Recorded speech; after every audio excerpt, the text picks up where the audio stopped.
Hello there, I'm Tina the Thankful Planner. Welcome back to my subscribers, and if you're new to my channel, then thanks for joining me today. Today I'm giving you a little bit of an update on the GTD system and how it's working, and I've done a long video about how to set it up. I've got part 1 and part 2.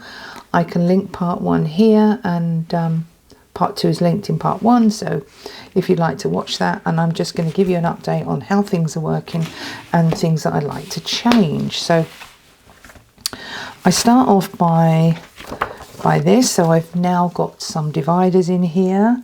When I first set this up, I didn't have the dividers, so I've now got my dividers, so my brain dump. And as you can see, the system has been working quite well for me. I've just been, transferring them, and then action items, not all completed, but I just mark them off once they're done. Also, now this is one of the changes I've made.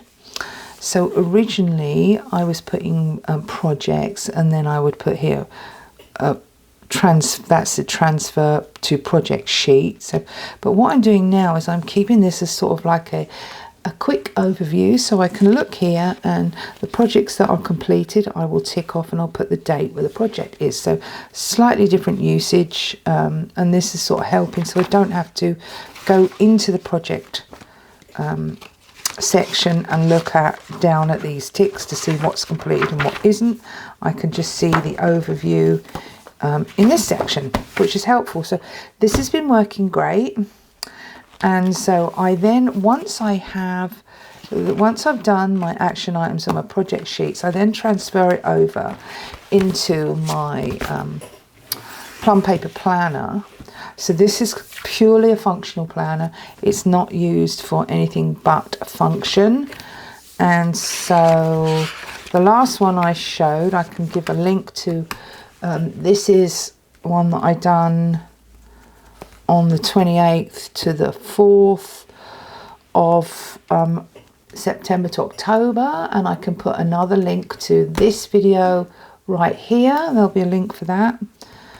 And so you can see I've been following it. I've got my priorities, my secondaries, and I keep the schedule up the top here, which has been really helpful. And I also just keep my task lists here.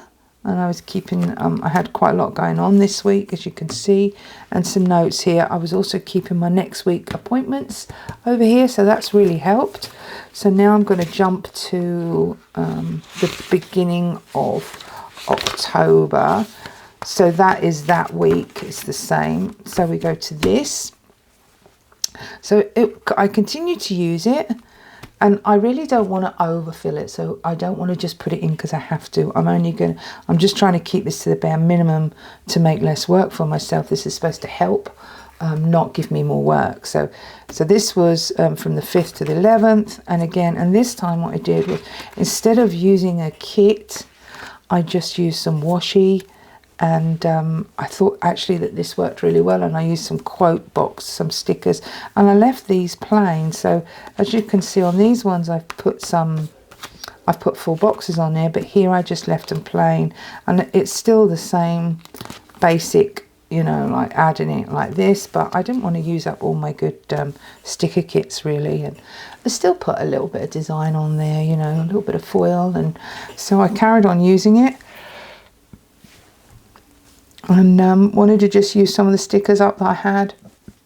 These are Happy Planner stickers, and kept with my priorities and my secondaries. And again, this was very useful.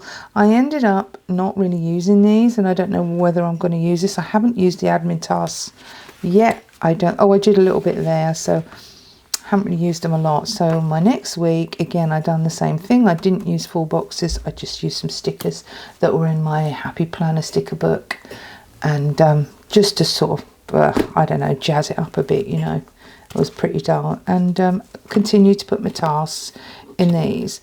And then I found that, well, I was unsure whether I actually needed all this space. So this week, what I did for this one, for this one, this is the last one I finished, was I just used washi a couple of stickers that I had over, and I put my boxes here. So I didn't use the extension boxes in this one, and I think this is what I do. Maybe I don't always need extension boxes, so I'm going to print some out and have them ready if I need them.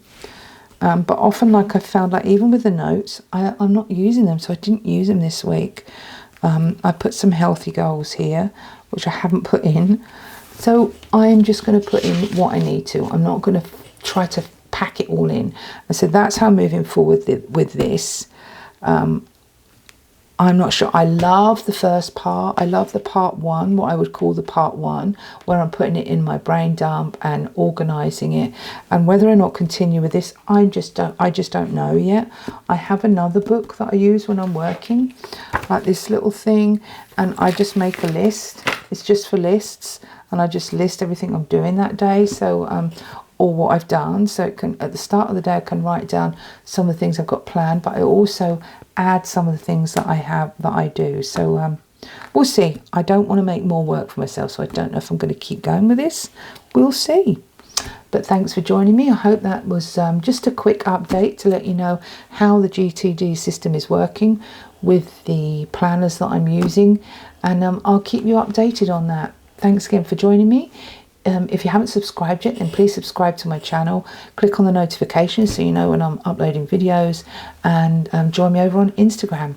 Enjoy the rest of your day. Bye bye.